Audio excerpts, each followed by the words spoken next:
amigos de la historia y viajeros del tiempo, permítanme guiarles por una de las rutas más trascendentales y enigmáticas de Europa, el Camino de Santiago, una senda que más allá de la devoción se convirtió en un crisol de culturas, un motor económico y un epicentro de transformaciones sociales y artísticas que moldearon la península ibérica y resonaron en todo el continente. Nuestra historia comienza a finales del siglo VIII, cuando una idea se arraiga en el noreste peninsular. Santiago el Mayor, apóstol de Cristo, evangelizó estas tierras y sus restos yacían aquí, cerca de Illa Flavia, en un antiguo cementerio romano. Un siglo después, la noticia de este culto, en el lugar que pronto sería conocido como Compostela, traspasaría los Pirineos, atrayendo a los primeros europeos sedientos de fe y de explorar unas tierras que la cercanía del Islam convertía en legendarias. El verdadero torrente de peregrinos, sin embargo, se desataría a partir del siglo XI. Europa, emergiendo de un largo aislamiento,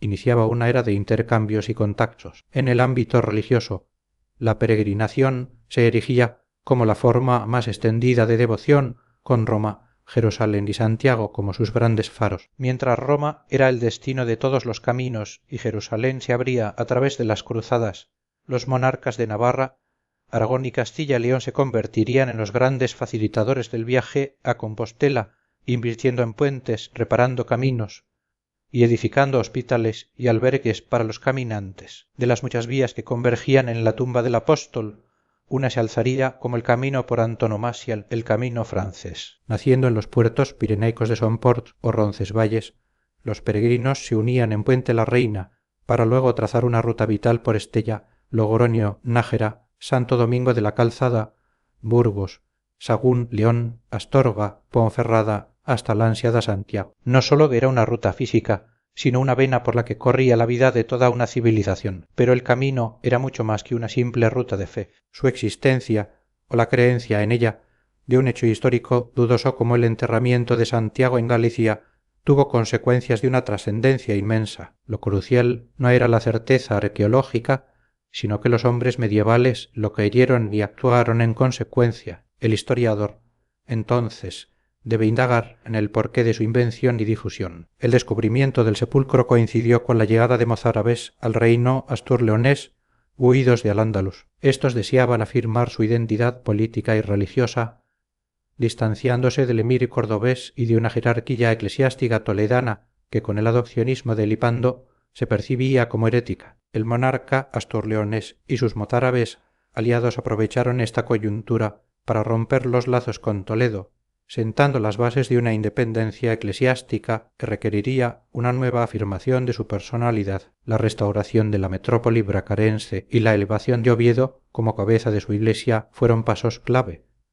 y el sepulcro de Santiago se convirtió en una manifestación más de esta autonomía. Las crónicas de fines del siglo IX, influenciadas por mozárabes, incluso vincularon a los reyes asturleoneses con la herencia visigoda, legitimando la reconquista y la aspiración a la unidad peninsular bajo León, cuyo monarca llegaría a ostentar el título de emperador en el siglo X, desafiando al califa musulmán. Esta impronta apostólica de la sede compostelana sería fundamental para figuras como el obispo Diego Gelmírez, quien, a principios del siglo XII, lograría que Santiago fuera elevada a arzobispado, consolidando su poder frente a Mérida, Toledo o Braga. La figura de Santiago se entrelazó indisolublemente con la guerra contra los musulmanes. El hallazgo de su tumba ocurrió en un período de victorias de Alfonso el Casto que cronistas posteriores atribuyeron a la intervención divina del apóstol. La leyenda de Santiago Matamoros en la batalla de Clavijo, aunque apócrifa, tuvo consecuencias reales o el fin del legendario tributo de las 100 doncellas y el establecimiento del voto de Santiago, un tributo anual a la Iglesia compostelana que perduró hasta tiempos recientes. La vinculación del apóstol a la reconquista fue tal que en 1170 se fundó la Orden Militar de los Freires de Cáceres, más tarde conocida como la Orden de Santiago, cuyo objetivo era expulsar a los musulmanes y salvaguardar los derechos de Compostela sobre territorios como Mérida. La fama de Santiago no tardó en traspasar los Pirineos. Desde el siglo X, obispos y monjes acudían, pero fue en el siglo XI cuando la peregrinación explotó, impulsada por el auge económico europeo, el triunfo de la reforma gregoriana y el fortalecimiento de los reinos cristianos peninsulares. Europa experimentaba un notable crecimiento demográfico y económico, resurgiendo las ciudades, el comercio y la artesanía, y emergiendo una nueva clase social, la burguesía. Esta movilidad propició nuevas formas de devoción,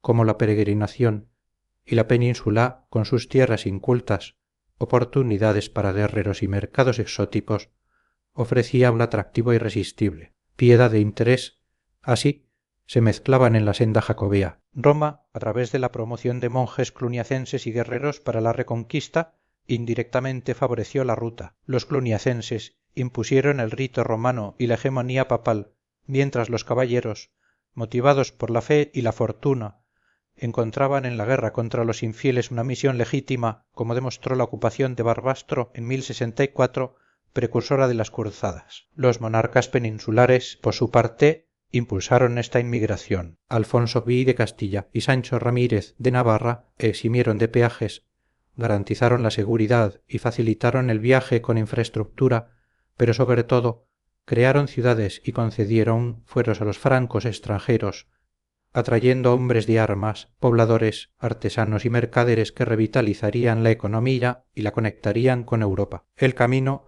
además de ruta de fe, se convirtió en una vibrante vía comercial. Mercaderes musulmanes y europeos convergían, y Santiago de Compostela se erigió en un centro económico clave, atrayendo comerciantes por tierra y mar. La riqueza que fluía por la ruta, sin embargo, también atrajo a salteadores, obligando a Diego Gelmírez a organizar una flota para proteger los intereses comerciales. Este intercambio no fue solo de bienes, sino de ideas. A través del camino se introdujeron en la península la organización feudal, el espíritu de libertad burgués, nuevas formas de arte y literatura. Fue una ventana abierta a Europa y simultáneamente una puerta de acceso a la cultura griega y la ciencia islámica, cuyo conocimiento transformaría el panorama cultural europeo con centros de traducción en Tarazona, Palencia o la propia Santiago. No obstante, esta edad dorada del camino, en su triple vertiente religioso-económica cultural, no sería eterna. Durante el siglo XII y gran parte del XIII, su importancia se mantuvo, pero el avance de las fronteras cristianas hacia el sur le hizo perder vitalidad. La apertura del estrecho de Gibraltar y la mejora de la navegación cantábrica desviaron el comercio hacia Burgos o Sevilla. Toledo y las nuevas ciudades conquistadas a los musulmanes atrajeron a los estudiosos, y Salamanca reemplazó a Palencia y Santiago como centros de saber. El camino, en los siglos XIV y XV, recuperó su carácter puramente religioso, perdiendo su relevancia secular. Las críticas de humanistas y reformadores, sumadas a las guerras religiosas del siglo XVI, acentuaron su declive, nunca volviendo a alcanzar el esplendor de los tiempos de Diego Gelmírez, cuando Aymerico Picau describió el Liber Sancti Jacobi, la primera guía jacobea. El Liber Sancti Jacobi, o Codex Calistinus, atribuido al Papa Calixto II pero redactado por Aymerico Picau, es nuestra ventana al corazón del camino medieval. Describe 4 grandes rutas francesas a la vía tolosana, la vía podensis, la vía lemovicensis y la vía turonensis, la más occidental y concurrida. Todas ellas confluían en Ostabat y luego en Puente la Reina para formar una única senda hacia Santiago. Aymerico también detalló las jornadas en la península, revelando las rectificaciones históricas de la ruta. Originalmente, el camino discurría por valles y tierras montañosas de Álava y Asturias para evitar a los musulmanes un trayecto penoso. Pero Sancho, el mayor de Navarra, a principios del siglo XI, lo trasladó a tierras más llanas, y Santo Domingo de la Calzada y Alfonso V, a finales del siglo, lo dirigieron aún más al sur, construyendo puentes y facilitando el tránsito. Esta arteria central del reino, como señaló Menéndez Pidal, se convirtió en un conducto de vía europea donde peregrinos y mercaderes se asentaban, dando origen a los barrios de francos. La burguesía, como fenómeno social, fue intrínseca al desarrollo del camino. José María Lacarra nos recuerda que no solo fue una ruta de peregrinación, sino un catalizador económico y social en los siglos XI y XII. La devoción o la curiosidad de los peregrinos desencadenó efectos imprevistos pero profundos en la sociedad hispana. La peregrinación, de culto local, se convirtió en un éxito explosivo y reyes como Alfonso V y Sancho Ramírez la favorecieron con exenciones de peajes y la construcción de una vasta infraestructura, hospitales como los de Santa Cristina, Roncesvalles, Burgos o Montecebrero y puentes fundamentales, muchos de ellos obra de ermitaños como Santo Domingo de la Calzada o San Juan de Ortega. Esta afluencia masiva generó una intensa actividad comercial. Surgieron mercados donde los peregrinos se aprovisionaban, cambiaban monedas y a menudo vendían sus propios productos. Ciudades como Jaca, Estella, Logroño, Nájera, Santo Domingo, Burgos, Sagún, León, Astorga, Santiago y Oviedo se llenaron de extranjeros, los francos, procedentes de toda Europa cristiana, gascones, bretones, alemanes, ingleses, borgoñones, normandos, tolosanos, provenzales y lombardos, entre otros, acudieron atraídos por las facilidades y privilegios que reyes y prelados les otorgaban, viendo en ellos el motor de riqueza de sus reinos. El fuero jacetano es un ejemplo paradigmático de esta tendencia. Protegía a los nuevos pobladores urbanos, garantizando la libertad personal, la inviolabilidad del domicilio, la paz en la ciudad, reduciendo sus obligaciones militares y sometiéndolos a una justicia local. Los francos tenían sus propias autoridades judiciales y administrativas, creando un derecho especial que pronto se extendió a otros burgos. Esta situación privilegiada, sin embargo, no estuvo exenta de fricciones. La convivencia con los nativos, a menudo concentrados en los antiguos barrios o navarrerías, generó resquemores y ocasionalmente violencia, como en Pamplona, donde los burgos francos llegaron a asaltar y destruir la navarrería en 1276. Desde el punto de vista urbanístico, la ruta de Santiago se convirtió en un laboratorio de planificación urbana. Ciudades de nueva creación o extensiones de otras preexistentes se trazaron con calles rectas y regulares, un contraste con el crecimiento espontáneo anterior. Jaca, Pamplona con su trazado hexagonal de San Cernín, Sangüesa, Puente la Reina o Santo Domingo de la Calzada son ejemplos de esta planificación. En Santiago, dos recintos amurallados, con sus calles de tiendas y posadas, y los arrabales extramuros, todo dispuesto para acoger al peregrino, revelan una cuidadosa planificación, impulsada por figuras como Gelmírez, que incluso se preocupó por el abastecimiento de agua. La emergencia de esta burguesía no fue pacífica. Julio Valdeón nos recuerda que en la sociedad feudal la contradicción principal era entre señores y campesinos, pero los burgueses, aunque alejados de los privilegios nobiliarios, no escapaban a la dominación feudal. Conscientes de su creciente fuerza, protagonizaron tenaces luchas contra los señores,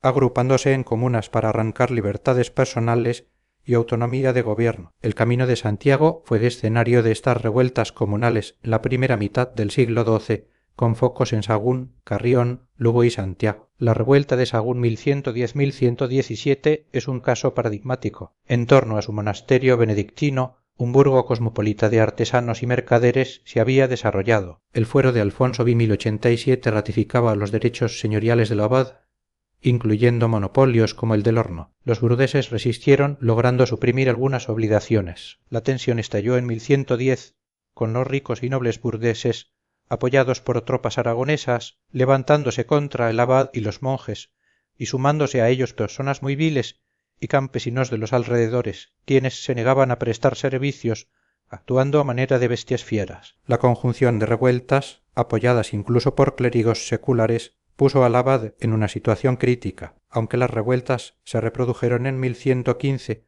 la división entre los rebeldes, el agotamiento y la eficaz arma de la excomunión papal 1116 permitieron a los señores recuperar el control en 1117. En Santiago, la ciudad del apóstol, se produjo otra revuelta crucial 1116-1117. El espectacular desarrollo de la ciudad había generado una animada urbe mercantil y artesana, pero su comunidad burguesa estaba sometida a la autoridad omnímoda del obispo Diego Gelmírez, un poderoso señor feudal. La revuelta, encabezada por el patriciado urbano, clérigos seculares y amplias masas populares, buscaba limitar el poder del obispo y obtener autonomía de gobierno. Se formó una hermandad que asumió el control de la ciudad, anuló ordenanzas y nombró nuevos oficiales. Aunque los rebeldes parecieron triunfar y la reina Urraca y Gelmírez sufrieron vejaciones, las divisiones internas y la habilidad de Gelmírez para negociar permitieron la restauración de su dominio en 1117. Estas revueltas, predominantemente burguesas y antiseñoriales,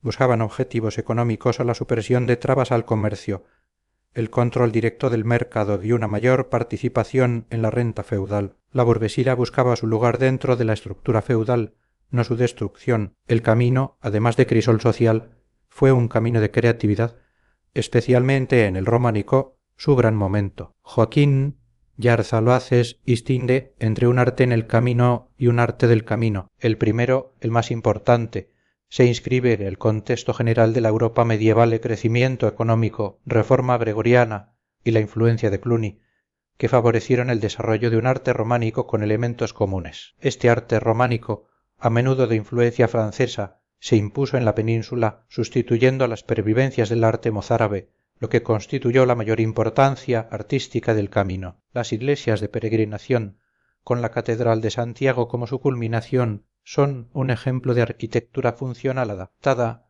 a las multitudes y grandes dimensiones, planta de cruz latina, girola o deambulatorio para rodear el altar, capillas radiales y tribunas sobre las naves laterales para aumentar la capacidad y facilitar las procesiones. La Catedral de Santiago, producto de influencias extranjeras y la voluntad de prelados como Gelmírez, se erige como la gloria artística del camino. Junto a la gran arquitectura, surgió una arquitectura práctica, puentes Puente la Reina, hospitales y capillas curiosas en Navarra, como las de Roncesvalles, Torres del río Bounate, que funcionaban como refugios, lugares de entierro y linternas de muertos, posiblemente con influencia musulmana. El camino también fue una vía para artistas itinerantes. Maestros y equipos de canteros viajaban en busca de trabajo, difundiendo estilos y técnicas. El maestro Esteban en Compostela y Pamplona, o el maestro Bernardo, primer arquitecto de la Catedral de Santiago, de probable origen francés, son ejemplos. Las comparaciones estilísticas sugieren que escultores de Conques trabajaron en Compostela y un maestro de platerías dejó su impronta en Pamplona, Toulouse y León. Temas iconográficos específicos, como el avaro ahorcado, se repiten en santuarios distantes, evidenciando la conectividad artística. El arte del camino, más personal, nació de la necesidad de propaganda y distinción. El Codex Calixtinus, con sus sermones falseados, exaltaba a Santiago por encima de otros apóstoles. En la transfiguración de platerías o en el pórtico de la gloria de Mateo, Santiago aparece en un lugar preeminente, incluso en un trono, un puesto que tradicionalmente sólo correspondía a Cristo, todo ello para el glorificar al apóstol. Las conchas, el báculo y el morral se convirtieron en atributos distintivos del peregrino jacobeo, cargados de simbolismo religioso. Incluso Cristo, en relieves como el de Silos, aparece como peregrino a Compostela. La leyenda de Carlomagno y su visión del apóstol, plasmada en el pseudo Turpín y en manuscritos iluminados, así como las luchas entre Roldán y Ferragut, también dejaron su huella en el arte románico a lo largo de la ruta. La devoción medieval estaba ligada al milagro. El Codex Calixtinus recopila un ciclo de milagros de Santiago que, aunque tardíamente, se plasmaron en las artes plásticas, como el milagro del ahorcado, popularizado en Santo Domingo de la Calzada. El tesoro de la Catedral de Compostela, con donaciones de peregrinos de todas las nacionalidades, se convirtió en uno de los más ricos de España, y aunque gran parte se ha perdido, piezas como relicarios parisinos o alabastros ingleses dan cuenta de su esplendor. Finalmente, la peregrinación dio origen a artesanías propias de Compostela, destacando la azabachería. Inicialmente se vendían conchas, pero luego, para aumentar su valor, se elaboraron en azabache un lignito negro. Este monopolio artesanal, sancionado por papas, produjo desde pequeñas figas contra el mal de ojo hasta imágenes y grupos escultóricos, creando un comercio floreciente que pervivió por siglos. El camino, aunque declinó en el siglo XVI, resurgió con fuerza en los siglos XVII y XVIII, en plena era barroca y rococó, como lo inmortalizó Watteau en su Embarquement pour Citere. Los itinerarios seguían siendo los mismos, pero el paisaje urbano se transformaría, especialmente en Galicia, en Navarra y La Rioja. Fachadas de iglesias y casonas nobles se renovaron, y monasterios como San Millán de la Cogüella, el Escorial de La Rioja, se revitalizaron. En León, la puerta clasicista de Sahagún se erigió entre ruinas medievales, y ciudades como Burgos y León mostraron un arte que expresaba la grandeza de la Iglesia católica triunfante tras la Contrarreforma. Pero fue en Galicia donde el peregrino encontró el apogeo del barroco, monasterios grandiosos como los de Carracedelo, Samos, Sobrado dos Monses, Moncero o Sera o Celanova con su riqueza plástica y dimensiones imponentes, asombraban a los viajeros, y al final de la ruta, Santiago de Compostela se revelaba como una ciudad transfigurada. Desde mediados del siglo XVII, bajo la dirección del canónigo José de Vega y Verdugo, la catedral y la ciudad entera se revistieron de barroco, fusionando lo existente con nuevas construcciones de una inventiva y técnica perfectas. La fachada del Obradoiro, la torre del reloj, la puerta santa, el cimborrío y un fastuoso altar mayor en el interior, todo resplandecía ante los ojos de los peregrinos que tras cruzar el románico pórtico de la Gloria se arrodillaban ante la tumba del apóstol. Arquitectos como José de la Peña de Toro, Domingo Antonio de Andrade o Fernando de Casas y Novoa fueron los artífices de esta transformación, un milagro arquitectónico en un siglo de decadencia española, posible gracias a la riqueza de la iglesia gallega. La ciudad pasó de medieval a barroca, con monasterios imponentes como San Martín Pinario, palacios y casas que configuraron un paisaje urbano de granito, líquenes y musgos, ofreciendo al peregrino un renovado homenaje al apóstol, una ofrenda al evangelizador de Occidente que plasmaba la universalidad en las formas del barroco. Así, el camino de Santiago, desde una humilde tumba en el Finisterre hasta la fastuosidad barroca, se tejió como un relato ininterrumpido de fe, política, comercio, arte y lucha social, una senda que sigue vibrando recordándonos que las creencias, por dudosas que puedan parecer a la luz de la historia, tienen el poder de mover montañas y forjar civilizaciones enteras.